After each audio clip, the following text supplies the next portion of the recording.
Welcome back. In this video, we are going to be tidying up the stereo wiring that we did before for the speakers, the amp, and the subwoofer.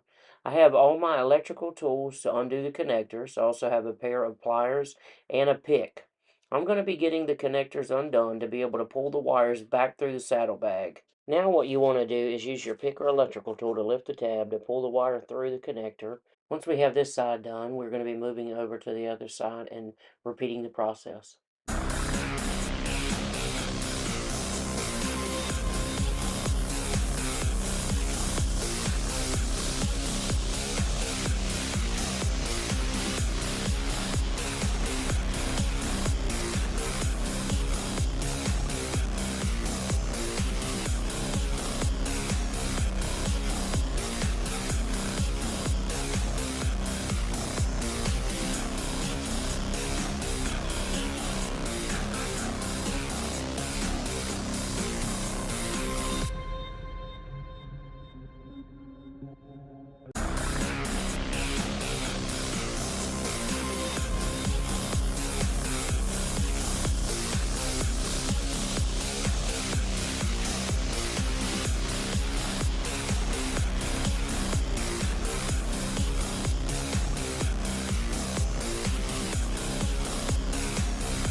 I had to use a step bit to open up the hole to allow the thicker wire to come through. Once we had that finished, I'm going to be using some wire loom to cover the wires for a cleaner look with some cloth tape.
Thanks for watching. Don't forget to like and subscribe and jump over to our Instagram and Facebook page and check us out.